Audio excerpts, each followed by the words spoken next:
Cerita dimulai dengan Clara dan Koldo, dua sejoli yang kini hendak melangsungkan pernikahan. Segala keperluan telah disiapkan dengan matang. Para undangan termasuk keluarga, kerabat, dan tetangga turut hadir untuk memeriahkan pernikahan mereka. Akan tetapi tampak paman Koldo yang bernama Victor mengalami luka di tangannya.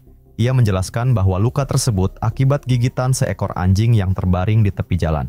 Meskipun demikian, Victor terlihat baik-baik saja. Beberapa saat kemudian, mempelai wanita dan ayahnya tiba di lokasi acara. Clara dan Koldo pun segera menghadap penghulu untuk melangsungkan pernikahan. Usai bertukar janji suci, para hadirin bersorak-sorai gembira merayakan momen sakral tersebut. Raut bahagia terpancar dari wajah setiap orang yang hadir di pesta pernikahan itu.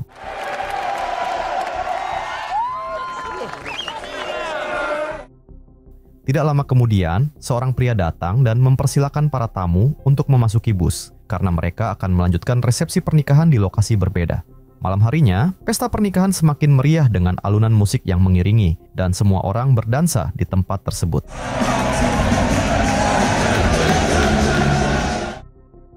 Sementara itu, Victor mulai menunjukkan perilaku yang aneh, akan tetapi orang-orang di sekitarnya hanya menganggapnya sedang mabuk. Di saat bersamaan muncul polisi dan petugas kesehatan di sekitar tempat tersebut. Tidak lama kemudian, kepanikan melanda para tamu saat melihat Victor duduk santai di atas pagar lantai 2. Victor yang tergelincir dan jatuh, kemudian membuat semua orang panik. Istrinya langsung bergegas menolongnya, namun Victor tiba-tiba berubah menjadi zombie.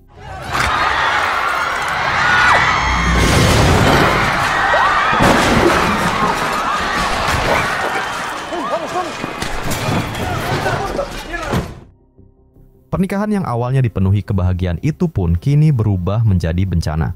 Koldo yang kehilangan jejak Clara memutuskan untuk bersembunyi di dapur bersama adik Clara dan beberapa temannya. Mereka tidak mengerti dengan apa yang sebenarnya telah terjadi. Koldo berusaha mencari jalan keluar, namun tempat itu sudah dikepung oleh banyak sekali zombie, sehingga Koldo dan yang lainnya terjebak di tempat tersebut. Atun kemudian melihat penutup gorong-gorong dan berniat membukanya.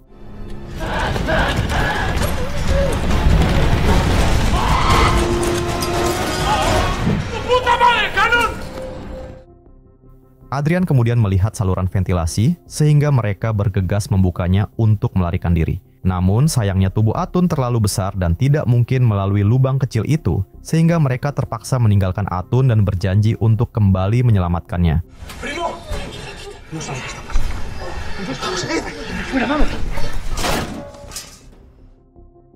Sesampainya di luar, mereka mengamati situasi sekitar dengan seksama. Setelah dirasa aman, mereka segera berlari menuju sebuah mobil polisi yang terparkir di halaman rumah.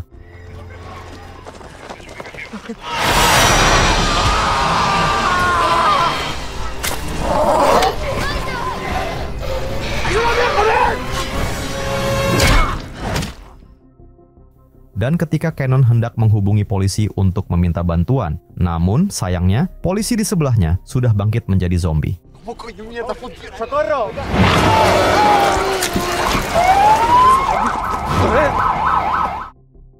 Mereka pun segera melarikan diri, tapi mereka justru salah memilih jalan, sehingga mereka pun terkepung. Dan ketika mereka sudah menyerah, tiba-tiba muncul seorang nenek yang membuka pintu di belakang mereka, sehingga mereka pun akhirnya selamat dari kejaran zombie. Di dalam tempat yang seperti gereja itu, terdapat beberapa orang yang masih selamat, namun Koldo tidak bisa menemukan Clara di sana. Koldo kemudian berniat keluar untuk mencari istrinya itu, namun tiba-tiba mereka mendengar suara dari speaker di tempat tersebut. Ternyata itu adalah suara Clara yang mengatakan bahwa ia kini berada di ruang kontrol utama. Clara kemudian mengatakan bahwa dirinya kini sedang mengandung anak Koldo.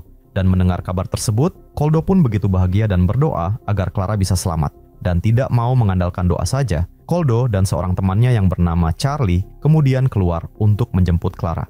Sementara itu, di pusat kontrol, Clara terlihat bersembunyi dengan seorang pastor. Namun, para zombie sepertinya juga mulai mendatangi tempat itu, sehingga mereka berusaha memikirkan cara agar bisa selamat. Saki.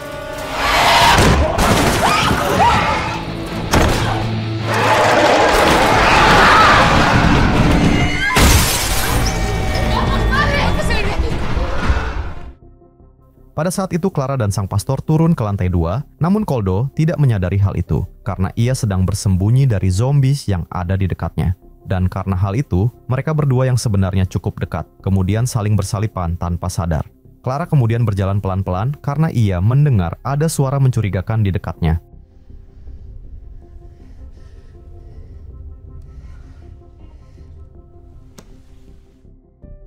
Dan ternyata itu adalah Rafa dan Natalie yang sedang asik bermain sedari tadi, sehingga mereka tidak menyadari kekacauan yang terjadi di luar. Di saat bersamaan, Koldo dan Charlie mulai memasuki gedung tersebut dengan hati-hati.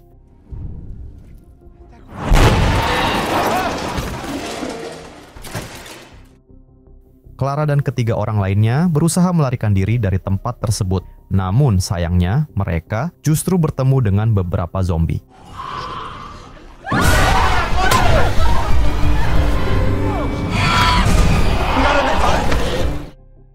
Beberapa saat kemudian, Koldo akhirnya tiba di ruang kontrol utama, tapi ruangan itu sudah kosong, sehingga ia mencoba mencari keberadaan Clara melalui kamera CCTV. Namun ia justru melihat pemandangan mengerikan, yaitu para zombie yang mulai menyerang semua tamu undangan di dalam bus.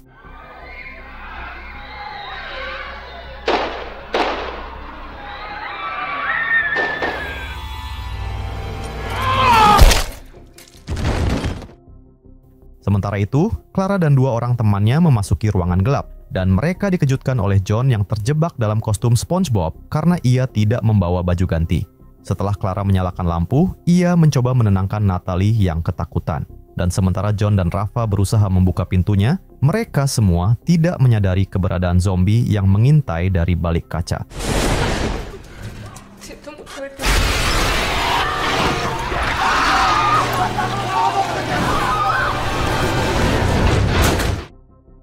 Mereka bertiga berhasil meloloskan diri, namun di tengah perjalanan mereka sepertinya melihat sesuatu di kejauhan, sehingga John dan Rafa memutuskan untuk mengeceknya terlebih dahulu dan meninggalkan Clara sendirian. Dan tidak berselang lama, tiba-tiba muncul seekor zombie di dekat Clara. Clara pun tampak terkejut, karena ternyata zombie itu adalah ibunya.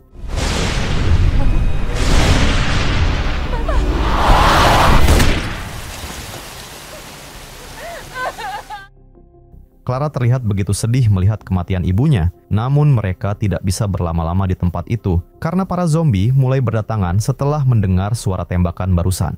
John berusaha menahan para zombie-zombie tersebut, tapi sayangnya ia harus tewas dikeroyok zombie. Sementara Clara dan Rafa akhirnya berhasil melarikan diri.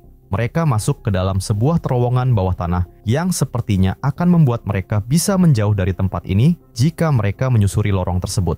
Namun Clara tiba-tiba berhenti karena ia merasa yakin jika Koldo masih hidup, sehingga ia berniat untuk kembali mencarinya. Di saat bersamaan, Koldo yang berada di dalam gedung sekarang merasa hancur karena pernikahan impiannya berubah menjadi tragedi. Ia kemudian mencoba memberitahu Clara jika ia masih hidup dengan cara memainkan musik kesukaan mereka dengan keras.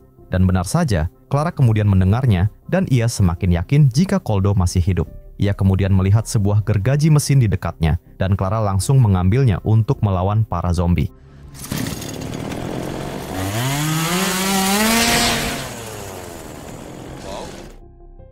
Di sisi lain, Koldo menemukan jasad Atun terduduk lemas dengan darah mengucur dari tangannya.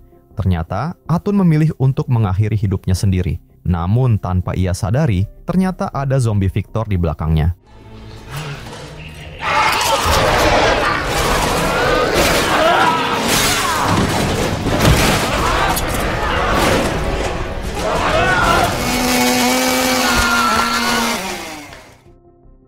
Sementara itu, Clara dan Rafa mencoba kembali menuju ke dalam gedung. Tapi di tengah perjalanan, mereka dihadang oleh para zombie yang telah berhasil masuk ke terowongan itu juga.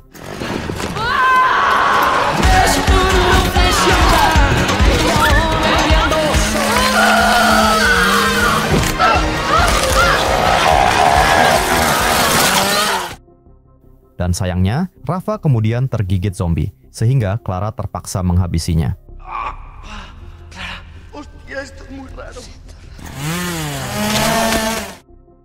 Koldo kini tampak putus asa karena ia tidak tahu apakah Clara masih hidup atau tidak. Sementara Clara sendiri harus berlari sambil dikejar zombie di belakangnya. Namun tiba-tiba Koldo samar-samar mendengar suara Clara di bawahnya. Dan ketika ia mencoba melihatnya, ternyata memang benar Clara berada di lorong tepat di bawah gedung tersebut. Clara pun mencoba menaiki tangga itu, tapi sayangnya jeruji besi itu masih terkunci. Koldo kemudian ingat jika Atun telah menjatuhkan pisaunya di bawah ketika ia mencoba membuka jeruji itu, sehingga Koldo kemudian meminta Clara untuk mencarinya. Clara pun akhirnya menemukannya, namun di saat bersamaan, para zombie juga mulai mendekati tempat tersebut.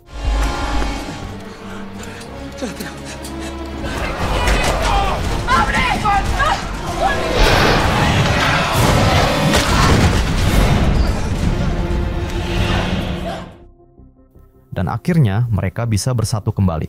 Mereka pun sangat bahagia. Namun sayangnya, para zombie telah mengepung mereka dari berbagai sudut ruangan. Dan ketika mereka sudah merasa bahwa inilah akhirnya, tiba-tiba terdengar suara lantunan doa dari speaker di dekat mereka. Hal itu membuat para zombie menjadi terdiam, sehingga mereka berdua bisa melarikan diri dari para zombie tersebut.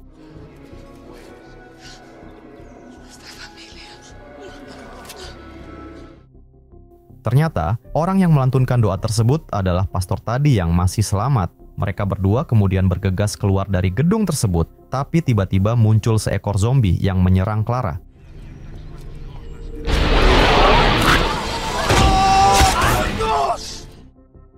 Clara pun akhirnya tergigit zombie, dan karena ia tidak ingin menjadi zombie, Clara berpikir cepat dan meminta Koldo untuk memotong tangannya sebelum infeksinya menyebar. Koldo.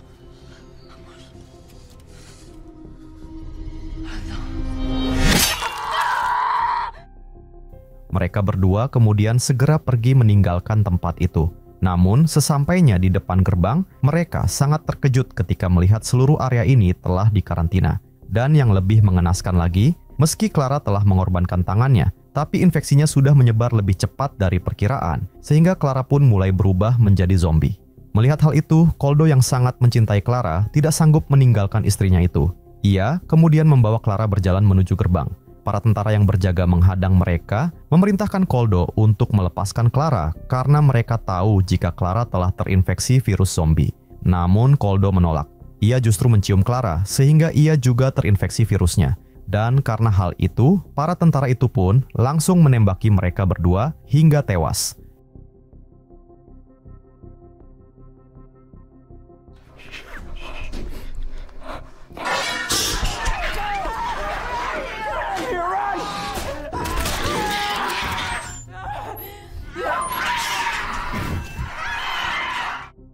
Cerita dimulai dengan kelanjutan cerita dari film sebelumnya, yaitu ketika Angela yang kini sendirian berada di dalam apartemen yang sudah penuh dengan zombie. Dan tiba-tiba ia diseret oleh seekor zombie yang berada di lantai paling atas. Di saat bersamaan di tempat berbeda, sekelompok pasukan khusus yang terdiri dari Martos, Lara, Heve, dan Rosso tengah bersiap-siap. Senjata, kamera, amunisi, dan perlengkapan lainnya diperiksa dengan teliti. Mereka adalah prajurit elit pilihan pemerintah yang ditugaskan untuk menjalankan misi rahasia. Setibanya di lokasi tujuan, pasukan khusus tersebut disambut oleh seorang menteri. Sang menteri kemudian menyampaikan misi mereka, yaitu mengawal seorang dokter bernama Owen untuk memasuki sebuah apartemen yang diduga menjadi sumber penyebaran virus baru. Dr. Owen menjelaskan bahwa 2 jam sebelumnya, seorang dokter telah dikirim untuk menangani penghuni apartemen. Namun, komunikasi dengan dokter tersebut terputus sejak 1 jam yang lalu. Setelah berdiskusi panjang lebar, pasukan khusus dan Dr. Owen bersiap memasuki apartemen. Tiba-tiba seorang pria memaksa ikut masuk. Pria tersebut tampaknya adalah ayah Jennifer, yaitu gadis kecil yang telah menjadi zombie di film sebelumnya. Karena situasi di dalam apartemen sangat berbahaya, pasukan khusus terpaksa mencegah pria tersebut. Dr. Owen dan pasukan khusus kemudian memasuki apartemen. Suasana di dalam apartemen membuat mereka tercengang karena terlihat bercak darah tampak berceceran di mana-mana. Dr. Owen kemudian menginstruksikan pasukan untuk melepas masker. Ia menjelaskan bahwa virus tersebut hanya menular melalui gigitan dan bukan melalui udara. Mereka melanjutkan penjelajahan menuju lantai teratas, tempat Angela terakhir terlihat bersama zombie yang mengerikan.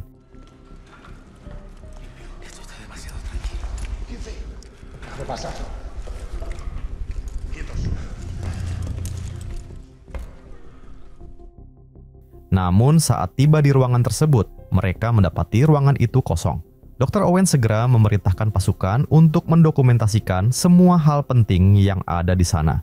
Rosso yang penasaran kemudian bertanya pada Dr. Owen tentang tujuan pencarian mereka. Namun, Dr. Owen merespons dengan ketus dan memerintahkan Rosso untuk fokus merekam saja. Tidak lama kemudian, pasukan tersebut menemukan sebuah pintu menuju loteng dan mereka mencoba mengeceknya. Cuidado. Rosso, pinza. Parece un trastero. Ketika Martos baru saja turun dari loteng, tiba-tiba mereka mendengar suara geraman dan jeritan wanita dari arah lain. Para tentara bersiap menyelidiki sumber suara tersebut, namun Dr. Owen mencegah mereka. Dr. Owen menegaskan bahwa prioritas mereka adalah menyelidiki ruangan tersebut. Tapi para tentara itu tidak bisa membiarkan warga sipil dalam keadaan berbahaya, sehingga mereka pun mengabaikan perintah Dr. Owen dan bergegas mencari sumber suara tadi. Setelah beberapa saat, mereka mendengar sumber suara tersebut semakin dekat dan berasal dari salah satu ruangan tersebut. Martos dengan sigap memasuki ruangan, sementara anggota pasukan lainnya berjaga di luar. Voy a entrar.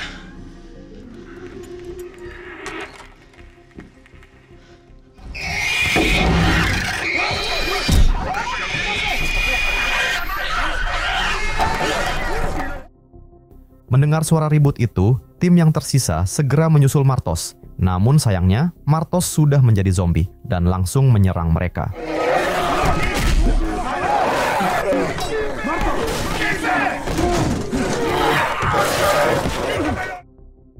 Tiba-tiba muncul Dr. Owen yang membacakan doa pengusir setan, dan anehnya Martos langsung terdiam, sehingga rekannya bisa mendorong Martos masuk ke dalam kamar dan menguncinya. Mereka kemudian meminta penjelasan dari Dr. Owen tentang apa yang sebenarnya terjadi pada Martos. Dr. Owen pun mulai menjelaskan tentang sebuah kasus yang terjadi sebelumnya. Ada seorang gadis kecil berusia 11 tahun dilaporkan mengalami kerasukan setan. Vatikan menerima laporan tersebut dan mengirimkan salah satu pendeta terkuat mereka, yaitu Albelda, untuk menangani kasus tersebut. Awalnya semua berjalan lancar sesuai rencana, namun tiba-tiba sesuatu yang buruk terjadi dan Albelda menghilang tanpa jejak. Dan ternyata Dr. Owen ini sebenarnya adalah seorang pendeta dari Vatikan juga yang dikirim untuk menangani kasus tersebut. Para tentara tentu saja marah karena mereka seharusnya tidak terlibat dengan masalah seperti ini. Tapi karena mereka tidak punya pilihan lagi, mereka pun terpaksa mengikuti Dr. Owen untuk menyelesaikan masalah ini secepatnya. Dr. Owen kemudian mengatakan bahwa tujuannya yang sebenarnya adalah mencari darah gadis kecil tersebut, karena ia meyakini jika darah tersebut adalah kunci untuk menghentikan wabah zombie. Setelah mendengar penjelasan Dr. Owen, mereka bergegas memasuki sebuah ruangan rahasia yang tersembunyi di dalam kamar. Namun, ruangan rahasia itu ternyata kosong dan hanya ada beberapa berkas mengenai anak-anak yang terinfeksi virus zombie. Lara yang salah sangka dan mengira jika para pendeta telah melakukan eksperimen kepada anak-anak, kemudian langsung marah kepada Owen.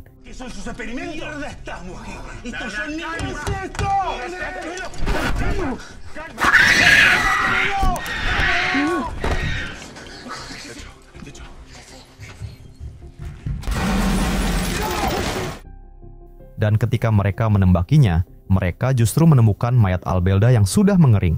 Dan ketika mereka masih berdiskusi tentang apa yang harus dilakukan, tiba-tiba zombie tadi kembali menyerang mereka.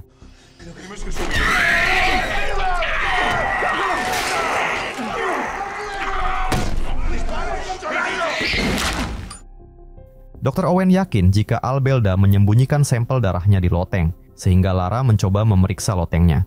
Dan benar saja, ia menemukan sebuah jalur menuju saluran ventilasi. Di dalamnya terdapat sebuah pendingin yang berisi banyak sekali hasil eksperimen Albelda.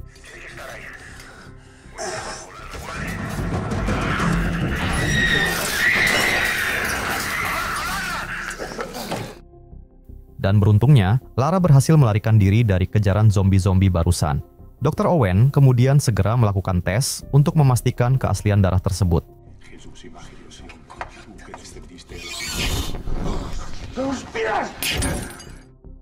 Namun sayangnya, ketika Dr. Owen yakin ketika darah tersebut asli, tiba-tiba sisa darah yang dipegang Heve ikut terbakar, sehingga ia tidak sengaja menjatuhkannya. Dr. Owen pun sangat marah, karena artinya ia harus mencari stok darah tersebut kembali. Tiba-tiba para tentara yang berjaga di luar melaporkan bahwa mereka melihat beberapa warga sipil yang masih berada di dalam apartemen. Dr. Owen dengan tegas menyatakan bahwa sebelum misi selesai, tidak boleh ada seorang pun yang keluar dari apartemen, karena jika para zombie berhasil keluar, maka virus itu akan menyebar dengan sangat cepat. Mereka pun segera keluar dari ruangan itu, Namun tiba-tiba muncul seekor zombie yang langsung menyerang. Lo que ya no tengo tanto.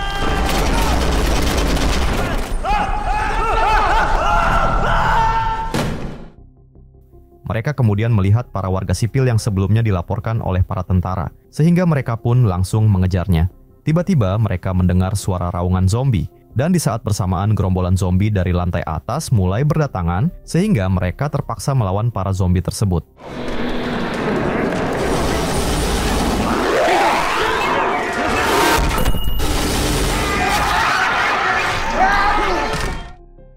Dan untungnya mereka akhirnya berhasil lolos.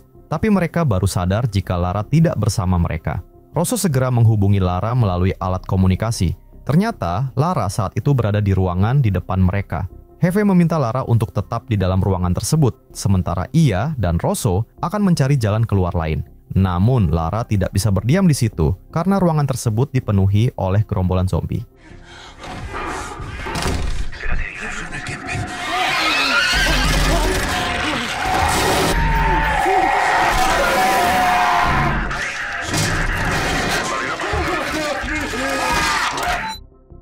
Melihat teman-temannya tewas satu persatu, Heve pun merasa putus asa.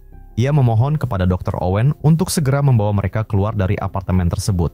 Heve memohon kepada para tentara yang berjaga di luar untuk membiarkan mereka keluar. Namun, para tentara tidak akan membiarkan siapapun keluar dari apartemen tanpa perintah langsung dari Dr. Owen. Dr. Owen bersikeras jika mereka harus menyelesaikan misi ini, karena jika virus ini sampai tersebar keluar, maka seluruh dunia bisa berakhir. Tidak lama kemudian, Heve menemukan sesosok mayat tergeletak di lantai. Ia juga menemukan sebuah petasan di dalam mulut mayat tersebut. Rosso kemudian mencoba menyambungkan ke kamera milik Martos. Melalui rekaman kamera Martos, mereka mengetahui bahwa orang-orang yang mereka lihat sebelumnya berhasil selamat dari serangan zombie. Namun, tanpa mereka sadari, tiba-tiba muncul seekor zombie yang menyerang mereka.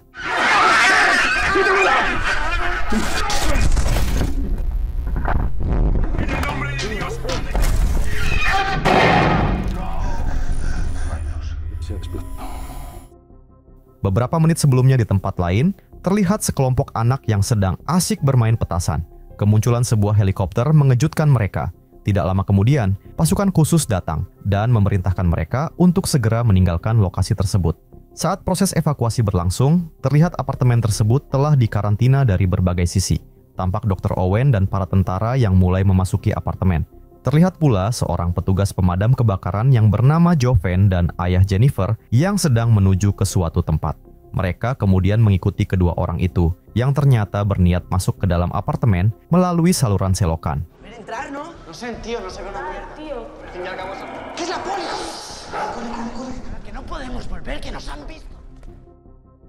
Di dalam apartemen, mereka bertemu dengan Joven, sehingga ia langsung memerintahkan mereka untuk keluar dari apartemen. Namun sayangnya, pintu selokan telah dikunci oleh para tentara, sehingga mereka terjebak di dalam apartemen. Dan karena tidak punya pilihan lain lagi, mereka pun terpaksa mengikuti Joven untuk mencari Jennifer. Jennifer?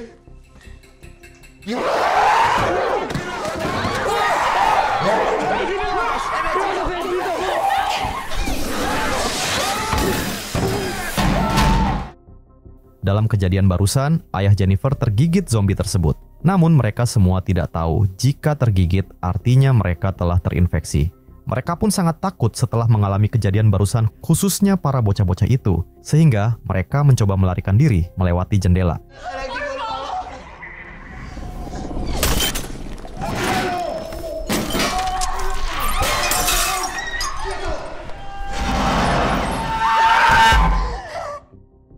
Dan disinilah mereka akhirnya bertemu dengan Heve dan anggota pasukan lainnya. Setelah pertemuan menegangkan itu, Joven segera memerintahkan bocah-bocah tersebut untuk bersembunyi di salah satu ruangan. Di dalam ruangan itu mereka menemukan sebuah helm yang ternyata milik Martos. Tiba-tiba mereka mendengar suara anak kecil yang mirip dengan suara Jennifer. Dan karena penasaran, mereka pun kemudian membuka pintunya. Yang ternyata di dalamnya adalah zombie Martos yang dikunci oleh Dr. Owen tadi.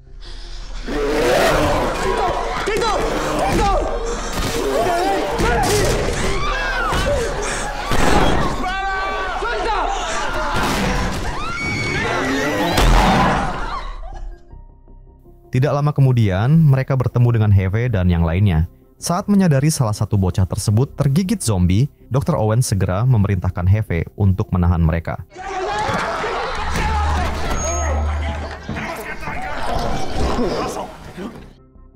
Tiba-tiba, Angela muncul dan menghampiri Rosso. Namun, kamera Rosso tiba-tiba mati karena kehabisan baterai.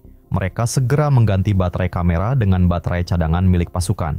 Setelah kamera kembali menyala, mereka langsung menanyai Angela berbagai hal untuk memastikan apakah ia terinfeksi virus atau tidak. Tapi Angela tampak baik-baik saja, sehingga mereka penasaran bagaimana ia bisa selamat dari serangan zombie. Angela pun menceritakan bahwa sebelumnya ia bertemu dan bertarung melawan zombie aneh di lantai atas. Heve dan yang lainnya pun kebingungan mendengar cerita Angela, karena ketika mereka ke lantai atas tadi, mereka hanya bertemu dengan zombie bocah saja. Angela mengatakan bahwa di lantai atas ada sebuah pintu rahasia yang terbuka jika dalam keadaan gelap. Mendengar itu, mereka semua kembali ke lantai atas, dan Dr. Owen meminta mereka untuk mematikan semua lampunya. Dan benar saja, ternyata ada sebuah pintu rahasia di balik tembok. Mereka pun segera memasuki ruangan misterius tersebut. Namun dari sini mereka harus menjelajahi ruangan tersebut tanpa cahaya. Vamos, busque. Mierda. Quieros.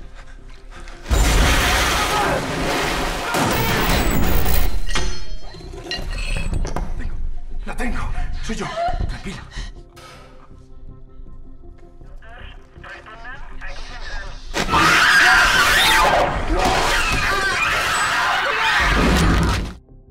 Dan akhirnya Angela berhasil membunuh zombie aneh tersebut. Angela kemudian meminta Dr. Owen untuk segera mengeluarkan mereka dari apartemen tersebut. Namun Dr. Owen tidak mau melakukannya sampai ia berhasil mendapatkan darah dari bocah yang dicarinya.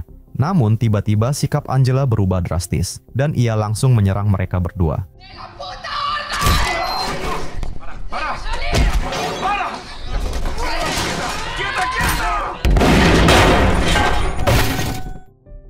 Dan ternyata inilah yang terjadi. Dulu ketika Angela berhasil ditangkap oleh zombie aneh tadi, ternyata si zombie telah memasukkan virus ke dalam tubuh Angela. Sehingga bisa dikatakan jika Angela ini sebenarnya sudah terinfeksi virus. Angela kemudian langsung membunuh Dr. Owen dan dengan begitu, Angela kemudian menjadi satu-satunya orang yang selamat dari dalam apartemen tersebut dan ia akan menyebarkan virus tersebut keluar apartemen.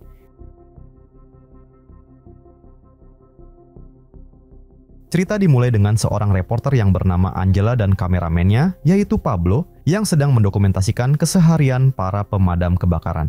Mereka merekam berbagai kegiatan, seperti peralatan yang digunakan, kebiasaan makan, asrama tempat mereka beristirahat, hingga aktivitas olahraganya. Okay, so let's go and see. Enjoy your meal at the fire station. Di tengah proses peliputan, tiba-tiba alarm tanda bahaya berbunyi yang menandakan sedang terjadi kebakaran yang tidak jauh dari pos mereka. Angela dan Pablo yang tidak ingin melewatkan momen penting ini, kemudian segera bergabung dengan para petugas pemadam kebakaran yang bergegas menuju lokasi kejadian. Sesampainya di tempat kejadian, para petugas pemadam kebakaran segera mengamankan penghuni apartemen. What are you taking in? Just in case, right? Just about to arrive. Dari keterangan para penghuni, diketahui bahwa sumber kegaduhan berasal dari seorang wanita yang berteriak histeris. Meskipun tidak jelas penyebabnya, teriakan wanita itu sungguh menakutkan hingga membuat penghuni apartemen lainnya panik. Mendengar informasi tersebut, tim pemadam kebakaran dan polisi segera menuju lokasi kejadian di lantai 3. Pintu apartemen terkunci rapat, memaksa petugas mendobraknya. Begitu pintu terbuka, mereka mendapati seorang wanita dengan penampilan mencurigakan berdiri di ujung lorong. Wanita itu menunjukkan perilaku yang sangat aneh dengan tubuh penuh luka dan berlumuran darah, sehingga seorang polisi kemudian mencoba mendekatinya untuk memeriksanya.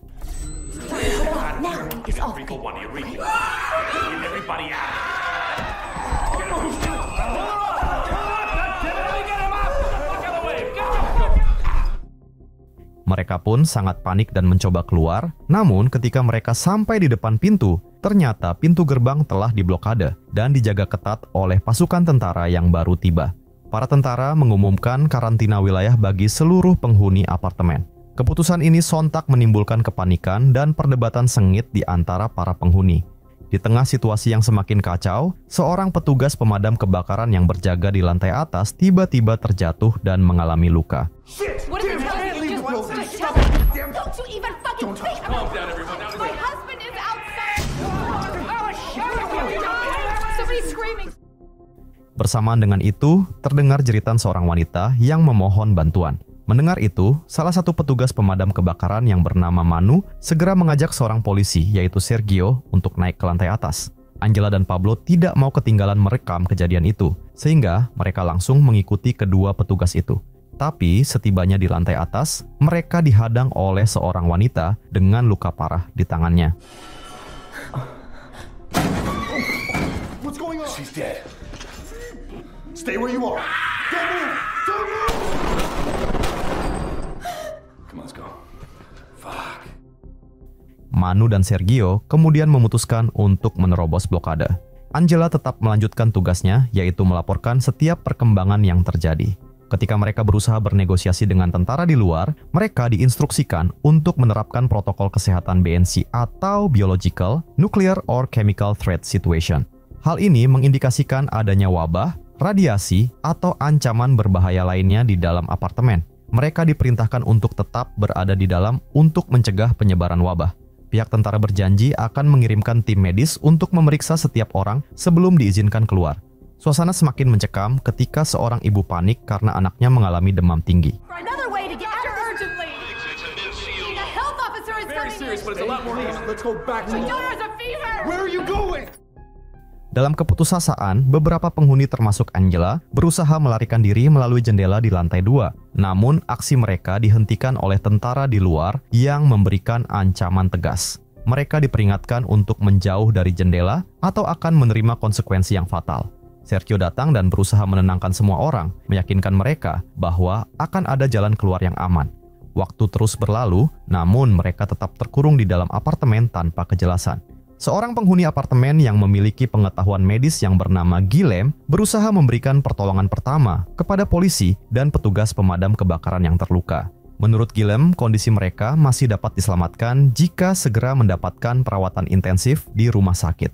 Sementara itu, Angela memanfaatkan waktu untuk mewawancarai beberapa penghuni apartemen untuk mengumpulkan informasi tentang kejadian yang mereka alami. Sampai ketika ia berbicara dengan anak kecil yang sebelumnya demam yang bernama Jennifer. Jennifer bercerita bahwa ia tinggal di apartemen bersama kedua orang tuanya dan seekor anjing bernama Max. Saat ini ayahnya sedang bekerja, sedangkan Max dirawat di rumah sakit hewan karena sakit. Beberapa saat kemudian, Sergio kembali dengan kabar menggembirakan. Tim medis akan segera tiba untuk melakukan pemeriksaan kesehatan kepada setiap penghuni dan setelah melewati serangkaian tes, mereka diperbolehkan meninggalkan apartemen. Kabar ini membawa secercah harapan bagi semua orang. Manu kemudian mencoba mengumpulkan informasi mengenai penghuni apartemen. Beberapa orang menyebutkan adanya sebuah ruangan di lantai paling atas yang pernah dihuni seseorang, namun kini terbengkalai. Orang tersebut hilang entah kemana dan pintu ruangan itu telah terkunci rapat selama setahun terakhir.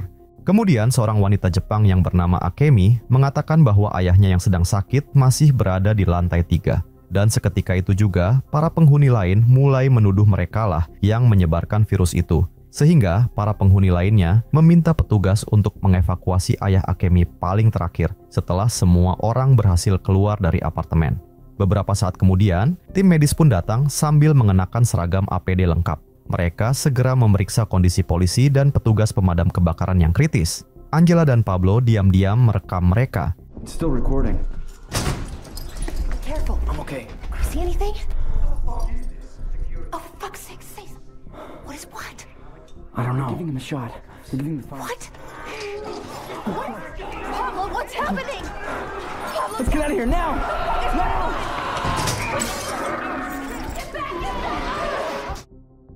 Manu mencoba mencari tahu apa yang sebenarnya terjadi. Namun, petugas medis tersebut enggan memberikan penjelasan. Sergio kemudian mendesak petugas medis itu untuk mengungkapkan kebenarannya. Akhirnya, petugas medis itu menceritakan bahwa sehari sebelumnya mereka menerima laporan tentang seekor anjing yang sakit dan mengalami koma. Tapi anjing itu tiba-tiba menjadi agresif dan menyerang para dokter hewan. Orang-orang yang tergigit itu pun akan terinfeksi, yang kemudian mereka sebut sebagai zombie. Mendengar itu, semua orang langsung menjauhi Jennifer dan ibunya karena mereka tahu jika anjing Jennifer sedang dirawat di rumah sakit hewan. Dan benar saja, Jennifer tiba-tiba berubah menjadi zombie dan menyerang ibunya. Was the dog called Max? She has tonsillitis. It's okay.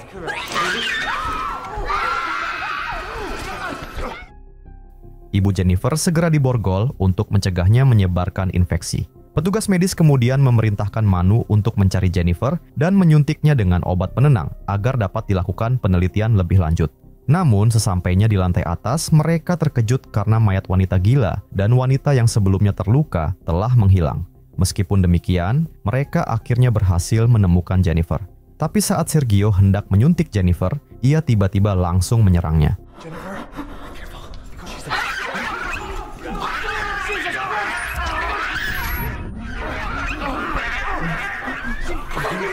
Get out of here! Saat mereka hendak turun, terlihat orang-orang di lantai bawah justru naik ke atas. Mereka mengatakan agar jangan turun ke bawah karena Gilem telah berubah menjadi zombie dan mencoba menerobos keluar.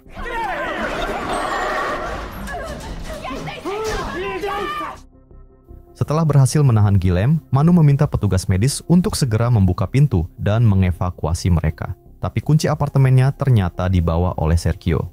Dalam situasi yang semakin genting, mereka terpaksa naik ke lantai atas karena gerombolan zombie dari lantai bawah telah berhasil keluar.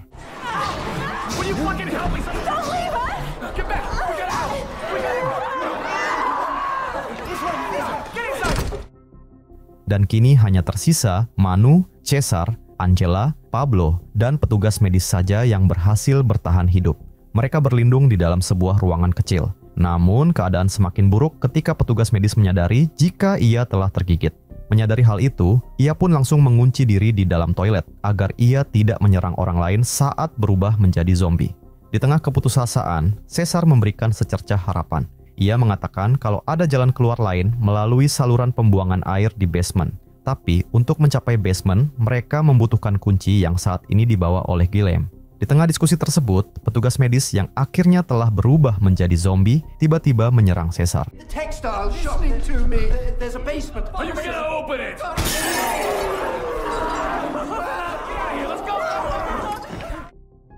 Mereka pun terpaksa melarikan diri dan meninggalkan Cesar. Para zombie kini sepertinya bergerak menuju lantai atas. Namun saat mereka lengah, tiba-tiba muncul seekor zombie yang menyerang mereka. We need to find a way out. The Head Association has the I keys. don't remember either. The mailboxes.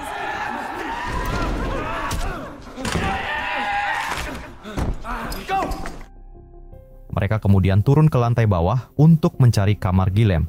Dan ketika mereka hendak kembali naik, ibu Jennifer ternyata bangkit dan berubah menjadi zombie.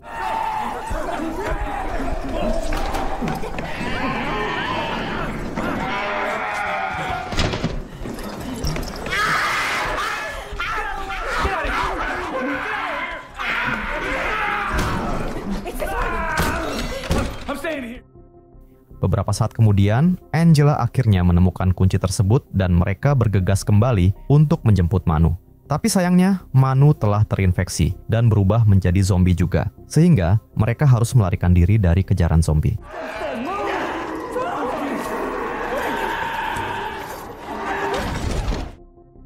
Di dalam ruangan tersebut, mereka menemukan tumpukan koran lama. Salah satu berita menceritakan tentang seorang wanita yang mengalami kesurupan misterius. Wanita itu ditolak oleh berbagai rumah sakit dan akhirnya menghilang secara misterius. Mereka kemudian menemukan sebuah rekaman yang mengungkapkan bahwa pemilik ruangan tersebut telah menahan wanita yang ada di dalam berita tadi. Dan ternyata, wanita itu bukanlah kesurupan, melainkan terinfeksi virus flu yang telah bermutasi menjadi virus jenis baru. Pria itu berusaha membuat vaksin penangkal virus tersebut, namun gagal dan akhirnya berusaha membunuh wanita itu. Mereka kemudian mencoba menjelajahi ruangan tersebut dan tiba-tiba pintu loteng terbuka sendiri. Pablo kemudian naik ke loteng untuk memeriksanya. We're in the attic, Angela. There could be a way out. Serangan itu menyebabkan lampu kamera Pablo mati. Pablo dengan cepat mengaktifkan mode malam untuk melihat di dalam kegelapan. Ia kemudian melihat sesuatu bergerak mendekat dan memperingatkan Angela untuk tetap diam. Dan untungnya, zombie itu sepertinya tidak bisa melihat dalam kegelapan. Dengan sangat hati-hati, Pablo dan Angela berusaha meninggalkan tempat tersebut. Namun sayangnya, Angela tidak sengaja menendang sebuah benda yang kemudian membuat zombie itu menyadari keberadaan mereka. I can see you through my camera. Stay still. What is it? Go back, go back. Keep quiet, keep quiet. Don't make a sound. It can't see us.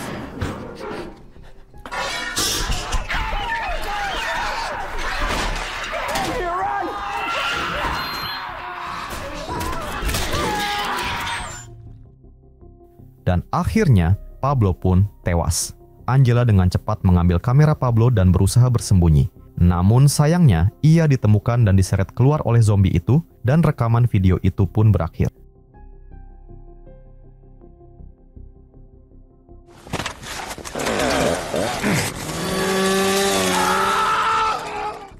Cerita dimulai dengan kelanjutan cerita dari film yang pertama, di mana kini semua orang yang ada di kabin telah tewas dibunuh pasukan zombie Nazi dan hanya tersisa satu orang saja yang selamat, yaitu Martin. Namun ketika Martin hendak pergi dari tempat tersebut, tiba-tiba terlihat koin emas yang terjatuh dari dalam sakunya. Koin itu adalah salah satu harta dari para zombie Nazi yang tanpa sepengetahuannya dimasukkan ke dalam saku Martin oleh pacarnya, yaitu Hannah. Dan karena hal itu, Martin yang tadinya sudah dibiarkan pergi, kemudian harus dikejar lagi oleh sang jenderal zombie yang bernama Herzog.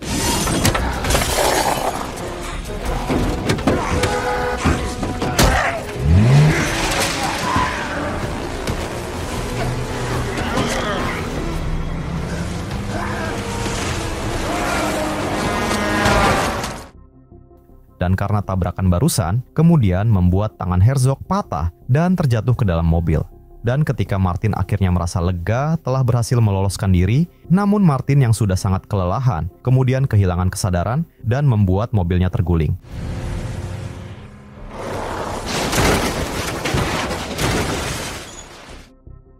Di saat bersamaan, zombie Herzog tadi ternyata masih hidup setelah tertabrak truk.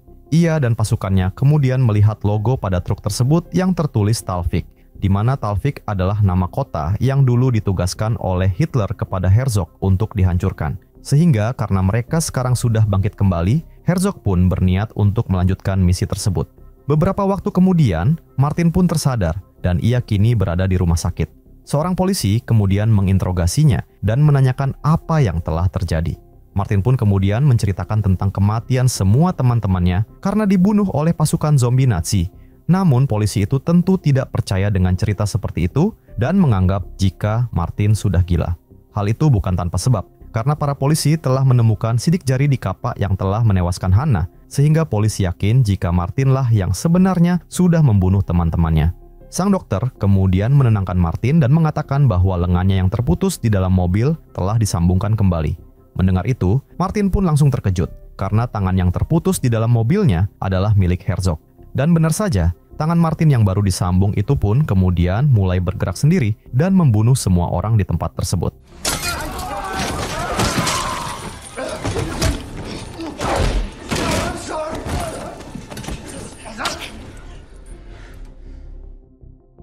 Sementara itu, dokter zombie bawahan Herzog membawa sebuah tangan yang ditemukan di gunung salju, yang ternyata itu adalah tangan Martin yang ia putus karena telah tergigit zombie. Dokter itu pun kemudian menggunakan tangan tersebut untuk mengganti tangan Herzog yang sudah putus.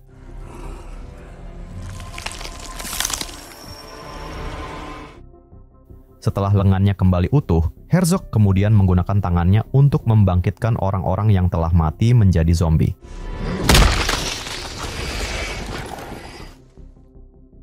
Namun ternyata tidak ada satupun mayat yang bangkit menjadi zombie, karena ternyata makam itu tidak berisi mayat yang asli. Karena marah, Herzog kemudian mencari pastor di makam itu dan langsung membunuhnya.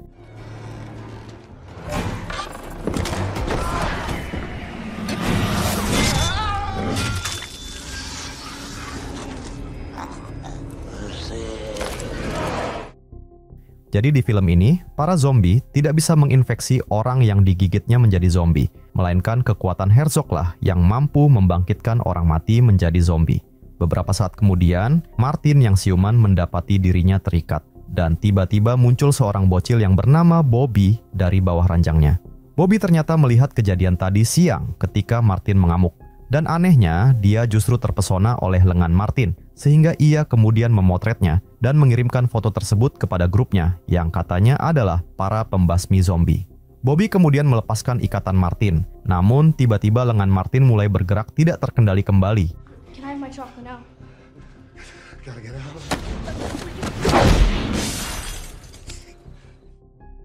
Melihat itu, Martin pun langsung keluar untuk mencoba menolong Bobby.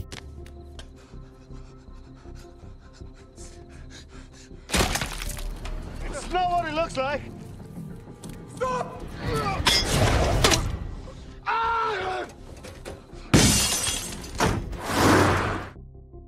Martin pun akhirnya kabur menggunakan mobil. Di tengah perjalanan, tiba-tiba HP Bobby yang dibawanya berdering. Ternyata telepon itu adalah dari grup Bobby yang mengaku sebagai para pembasmi zombie. Mereka sekarang berada di Amerika, dan mereka mengatakan bahwa sebentar lagi mereka akan datang ke Norwegia untuk membantu Martin membasmi para zombie Nazi. Martin terlihat sedikit lega mendengar para pembasmi zombie akan datang untuk membasmi semua zombie tersebut. Namun sebenarnya seperti inilah tampilan para pembasmi zombie tersebut. Mereka adalah kutu buku penggila teori zombie, dan mereka hanya berjumlah 3 orang saja. Sang ketua yang bernama Daniel mencoba meyakinkan kedua temannya, yaitu Monica dan Blake, bahwa sekarang mereka mempunyai kesempatan untuk membuktikan kepada orang-orang yang sudah menertawakan mereka bahwa zombie benar-benar nyata. Awalnya kedua wanita itu agak ragu, namun akhirnya Daniel berhasil meyakinkan mereka. Sementara itu, Martin berusaha mencari tahu tujuan tentara Nazi datang ke tempat ini pada waktu peperangan dengan mengunjungi sebuah museum perang dunia. Di sana, penjaga museum yang bernama Glenn merasa curiga kepada Martin, sehingga ia pun berteriak minta tolong.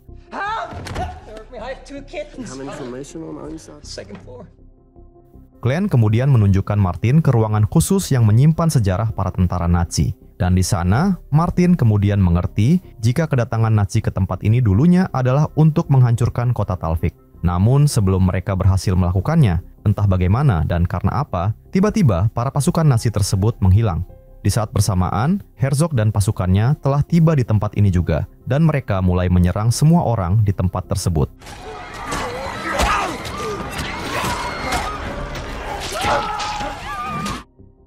Setelah membantai semua orang-orang itu, Herzog mulai membangkitkan satu persatu tubuh-tubuh tersebut menjadi zombie.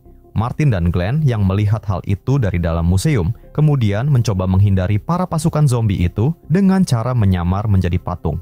Dan ternyata, kedatangan mereka ke tempat ini adalah untuk mengambil peta kuno yang disimpan di museum itu.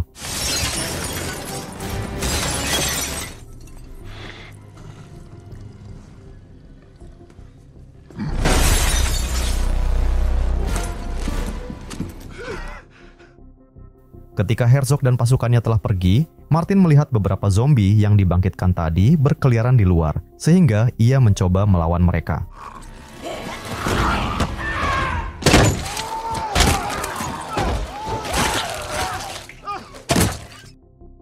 Dan ternyata tangan Martin yang disambung menggunakan lengan Herzog tadi memiliki kekuatan yang luar biasa, dan ia sudah mulai terbiasa menggunakannya. Martin kemudian mencoba mengistirahatkan mayat yang ada di hadapannya dengan menutup matanya, namun tiba-tiba mayat tersebut justru bangkit menjadi zombie. All this death.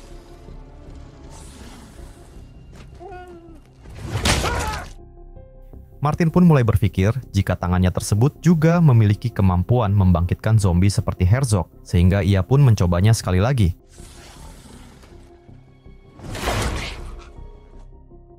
Dan ternyata benar, Martin bisa menciptakan zombie, dan zombie tersebut juga mematuhi perintahnya.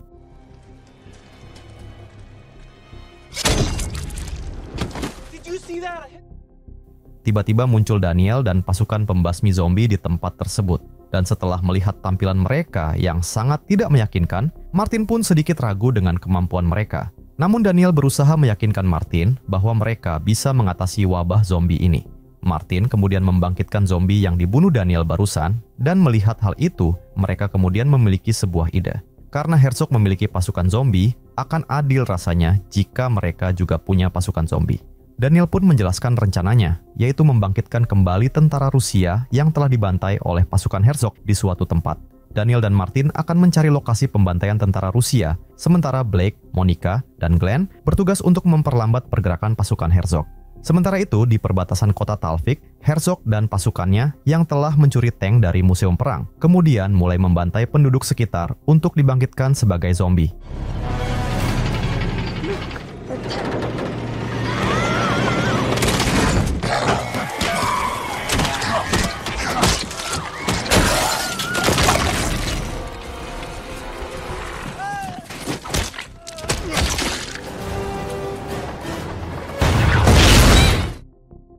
Glenn, Monica, dan Blake menyaksikan Herzog mulai membangkitkan beberapa penduduk menjadi zombie. Dan melihat hal itu, Glenn kemudian berniat untuk mengalihkan perhatian mereka untuk memperlambat pergerakan mereka menuju kota Talvik.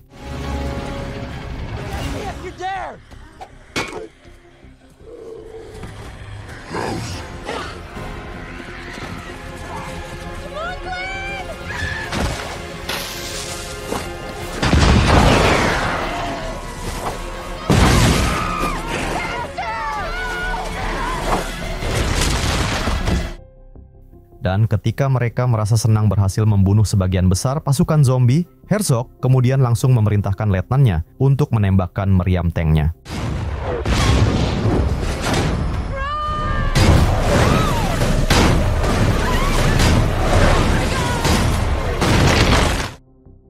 Di tempat lain, Martin akhirnya tiba di lokasi pembantaian tentara Rusia. Martin yang berniat membangkitkan mayat-mayat itu, namun ia kebingungan bagaimana cara melakukannya. Tapi tiba-tiba tangannya langsung bergerak sendiri.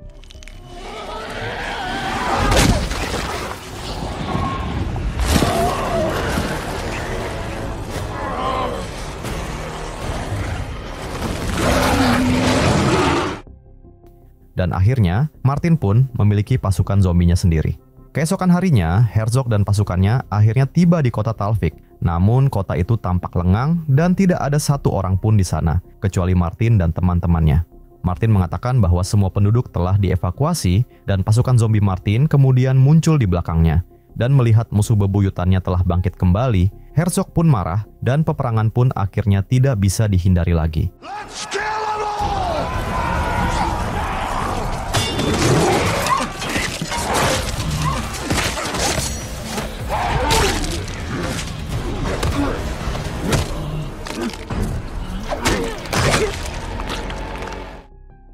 Di antara kekacauan itu, para polisi kemudian muncul, namun mereka langsung ketakutan ketika melihat tank yang menuju ke arah mereka.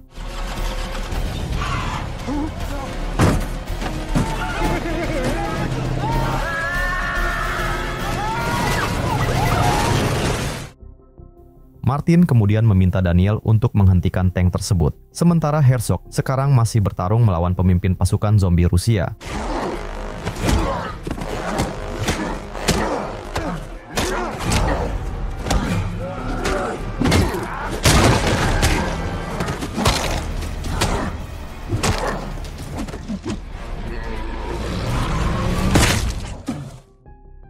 Herzog akhirnya berhasil mengalahkan pemimpin zombie Rusia. Di saat bersamaan, Blake, Monica, dan Glenn ternyata masih hidup dan akhirnya membantu peperangan itu, sementara Martin berniat untuk menghadapi Herzog sendirian.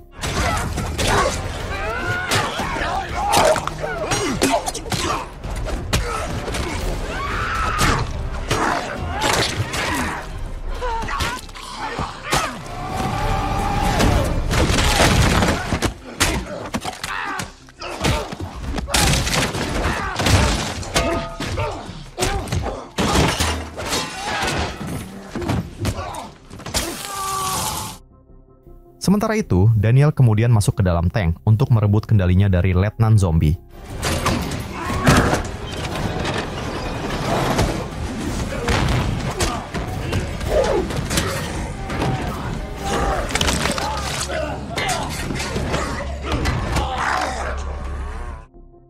Martin yang sudah sangat kewalahan melawan Herzog, namun tiba-tiba tank yang sudah hilang kendali karena Daniel sedang melawan letnan zombie di dalamnya. Kemudian tank itu pun menuju ke arah mereka.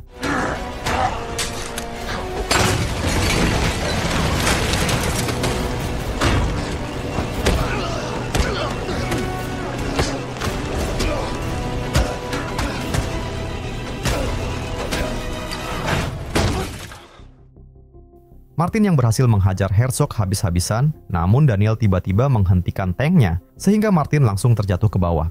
Di saat yang bersamaan, Monica dan Blake sekarang juga sudah terkepung pasukan zombie. Dan ketika Herzog hendak menghabisi Martin, namun tank tersebut sekarang sudah berada di bawah kendali Daniel, sehingga ia pun langsung mengarahkan moncong meriam ke arah kepala Herzog. I got greedy. That's why you lost the war. Did you know? We lose again. Dan ketika Herzog tewas, maka seluruh pasukan zombinya juga kehilangan nyawanya dan pertempuran itu pun akhirnya selesai. Mereka kemudian berkumpul dan Martin mengucapkan terima kasih kepada para pasukan pembasmi zombie, meskipun awalnya dia meragukan kemampuan mereka. Daniel, Blake, dan Monica kemudian berpamitan kepada Martin dan hendak pulang ke Amerika. Beberapa saat kemudian, Martin yang masih memiliki kemampuan untuk membangkitkan orang mati, kemudian berniat melakukan hal yang mungkin sebaiknya tidak ia lakukan, yaitu ia menggunakan kemampuannya itu untuk membangkitkan pacarnya yang sudah mati, yaitu Hannah.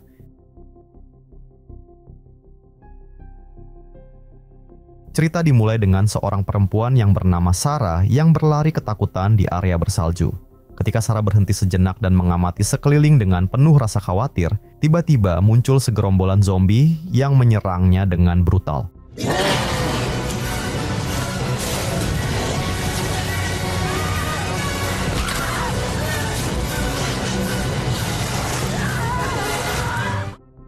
Keesokan paginya, sekelompok mahasiswa kedokteran memulai perjalanan menuju sebuah kabin di pegunungan. Kabin tersebut adalah milik Sarah yang tanpa sepengetahuan mereka telah tewas dibunuh zombie. Sesampainya di tempat peristirahatan pertama, mereka memutuskan untuk melanjutkan perjalanan dengan berjalan kaki karena kondisi medan yang tidak memungkinkan mobil untuk melintas. Salah satu anggota rombongan yang bernama Vegard berinisiatif membuka jalan menggunakan motor salju agar teman-temannya tidak tersesat menuju kabin. Sesampainya di kabin, Vegard segera membereskan barang dan menyalakan perapian. Tidak lama kemudian, rombongan yang berjalan kaki pun tiba. Sesuai rencana awal mereka, para mahasiswa ini menikmati waktu liburan dengan gembira, berusaha memanfaatkan waktu sebaik mungkin.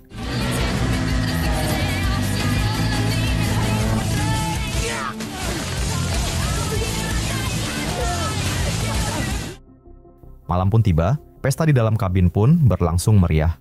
Di tengah keceriaan itu, Vegard merasa gelisah karena kekasihnya, yaitu Sarah tadi, belum muncul juga. Padahal Sarah berjanji akan tiba sehari lebih awal. Vegard mencoba mencari Sarah, namun tidak berhasil menemukannya. Beberapa saat kemudian, Liv izin sebentar untuk ke kamar kecil. Namun di sana ia merasa jika ada seseorang yang mengikutinya.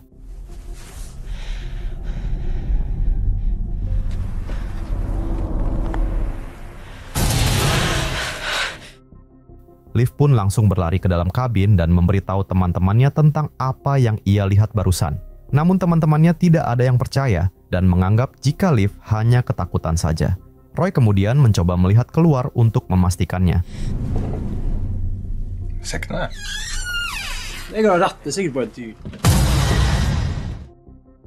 Tiba-tiba muncul seorang pria tua yang bernama Turgoer di hadapan mereka. Turgoer menyampaikan sebuah peringatan tentang mitos lokal yang ada di tempat itu. Ia mengatakan bahwa tempat itu berbahaya dan meminta mereka untuk segera pergi. Menurut cerita yang ia ketahui, daerah tersebut dulunya adalah tempat penelitian tentara Nazi. Tapi tiba-tiba, para tentara di tempat tersebut menghilang tanpa jejak. Penduduk setempat percaya bahwa mereka sudah meninggal dan bergentayangan di sekitar pegunungan dan menjadikannya tempat yang angker. Sayangnya, rombongan mahasiswa tersebut tidak percaya dengan cerita Turgoer. Dan karena merasa tidak dihiraukan, Turgoer pun kembali ke tendanya. Namun, ketika berada di dalam tenda, ia tiba-tiba mendengar suara aneh dari luar, sehingga ia pun mencoba mengeceknya.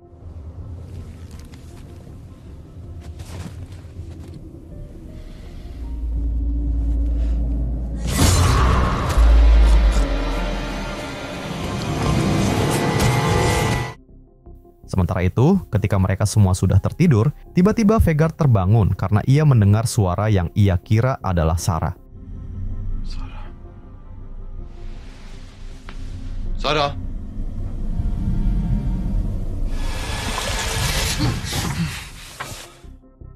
Keesokan harinya, kekhawatiran Vegard terhadap Sarah semakin memuncak. Ia memutuskan untuk mencari Sarah yang tidak kunjung datang. Di tengah dinginnya udara pegunungan, Vegard berhenti sejenak untuk beristirahat dan makan. Dan saat itulah ia melihat sebuah tenda dari kejauhan. Vegard yang penasaran kemudian mencoba mengecek tenda tersebut. Halo?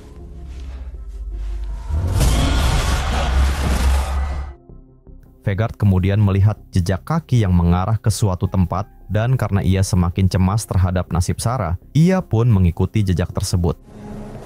Sarah!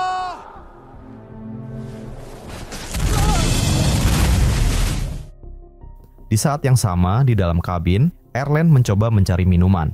Namun, ia justru menemukan sebuah kotak seperti peti harta karun peninggalan Perang Dunia Kedua. Erlen kemudian membawa kotak tersebut kepada teman-temannya, dan betapa terkejutnya mereka ketika membukanya karena ternyata di dalamnya berisi beberapa koin emas.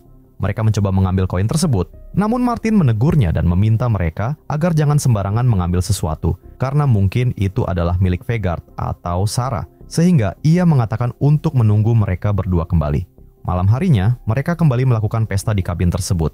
Di tengah hingar-bingar musik dan tawa, Hannah diam-diam menyelipkan koin emas ke dalam saku Martin tanpa sepengetahuannya. Beberapa saat kemudian, Erlen izin pergi ke kamar kecil. Namun Chris diam-diam mengikutinya dan masuk ke dalam kamar kecil bersama. Tidak lama kemudian, Erlen kembali ke dalam kabin, sementara Chris masih berada di kamar kecil sendirian. Al? Chris yang terluka parah kemudian berusaha berteriak meminta tolong. Namun suara musik yang keras membuat teriakannya tidak terdengar.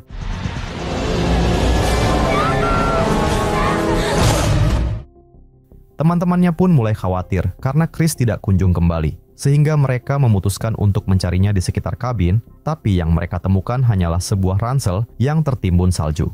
Saat mereka memeriksa ransel tersebut, mereka agak terkejut ketika melihat nama Sarah yang tertulis di dalamnya. Mereka pun mulai curiga jika ada sesuatu yang tidak beres terkait hilangnya Sarah. Dan ketika mereka masih berdebat, Hannah mencoba melihat keluar jendela.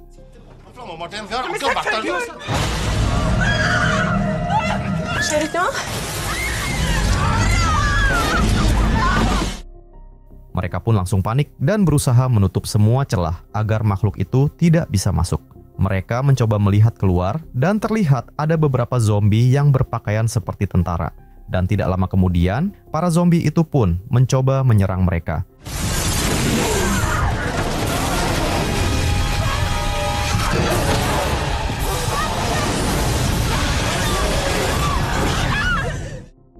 Keesokan paginya, Vegard yang terjatuh di dalam lubang akhirnya tersadar. Ia menyadari bahwa dirinya berada di dalam sebuah gua. Vegard kemudian membuat obor seadanya dan mulai menjelajahi gua tersebut. Di tengah penjelajahannya, ia menemukan senjata, bendera Nazi, dan yang paling mengejutkan adalah kepala Sarah yang selama ini ia cari. Dan ketika ia masih syok dengan penemuan tersebut, tiba-tiba muncul seekor zombie di belakangnya.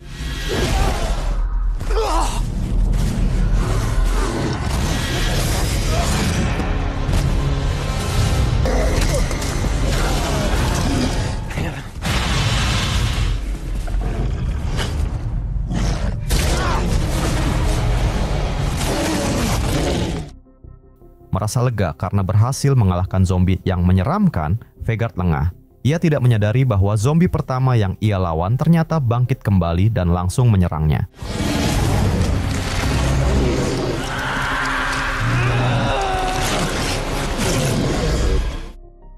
Sementara itu di kabin, suasana mencekam menyelimuti mereka.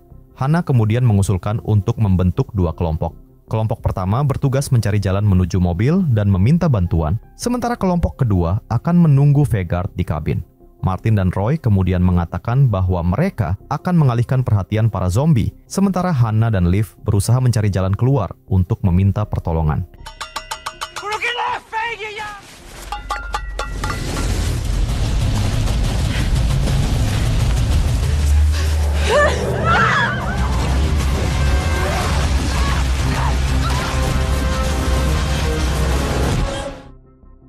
Ketika tersadar, Liv mendapati dirinya dalam kondisi yang mengerikan karena para zombie sekarang telah menyantap isi perutnya.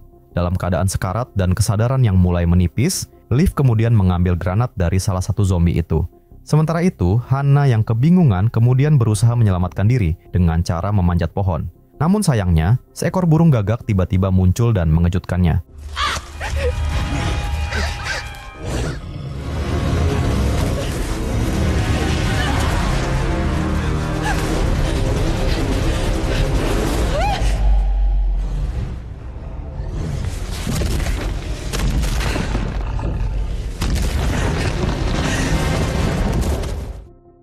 Di saat bersamaan di kabin, terlihat Jenderal Zombie yang mengintai Roy dan Martin.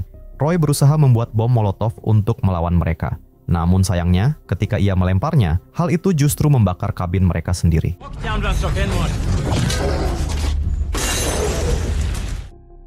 Di tengah kepanikan, Martin mencoba menghubungi polisi melalui telepon darurat.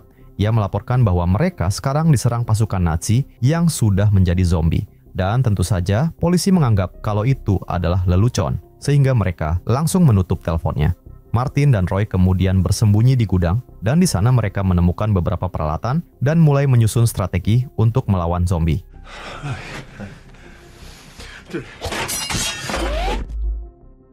Sementara itu di tempat lain, Vegard yang berhasil mengalahkan beberapa zombie kemudian kembali ke tempat motor saljunya. Ia kemudian mencoba menjahit luka gigitan di lehernya dengan peralatan seadanya. Setelah itu, Vegard mengambil senjata yang ia temukan di dalam gua dan memasangnya di motor saljunya. Dengan persenjataan lengkap, ia pun bergegas kembali ke kabin untuk menolong teman-temannya.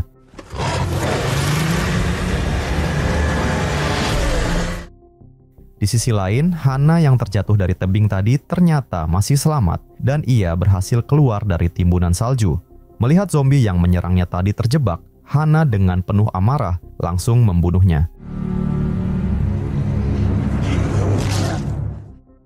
Sementara itu, Martin dan Roy bersiap menghadapi serbuan zombie dengan peralatan yang mereka temukan.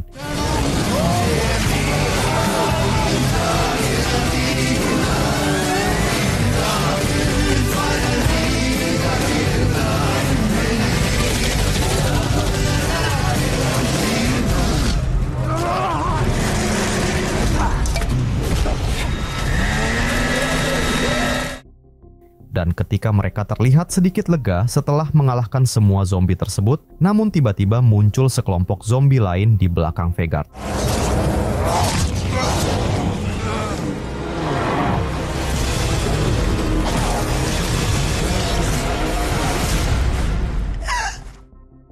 Martin yang tidak sengaja menyerang Hana yang muncul tiba-tiba, sehingga Hana akhirnya tewas.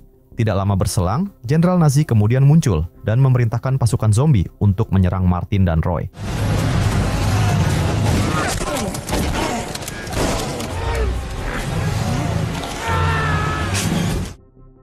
Martin yang akhirnya tergigit zombie, kemudian dengan berani memotong lengannya sendiri, menggunakan gergaji mesin untuk menghentikan infeksinya menyebar.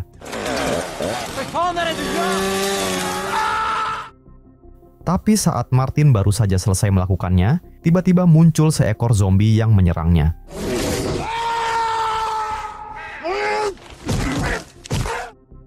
Dan karena yang digigit sekarang adalah bagian batangnya, Martin tentu tidak bisa memotongnya, sehingga ia pun berniat menyerang sang jenderal zombie yang kini sendirian. Namun sang jenderal zombie kemudian meraung, dan tiba-tiba muncullah lebih banyak zombie dari bawah salju.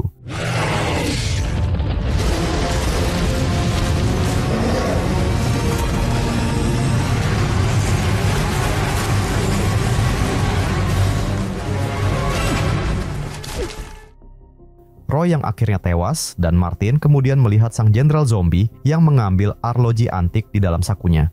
Arloji itu adalah salah satu benda yang ada di dalam kotak antik yang mereka temukan di kabin.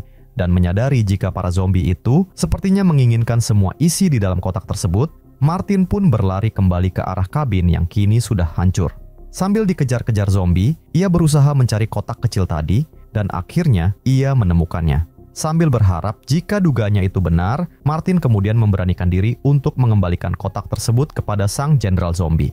Dan ternyata benar, setelah ia melakukannya, para zombie tadi kemudian pergi meninggalkannya. Martin pun langsung pergi menuju mobil untuk segera meninggalkan tempat tersebut. Namun saat ia hendak pergi, tiba-tiba sebuah koin emas terjatuh dari dalam sakunya, dan itu adalah koin yang dimasukkan oleh Hana tadi. Dan tiba-tiba muncullah sang jenderal zombie di sampingnya sekali lagi.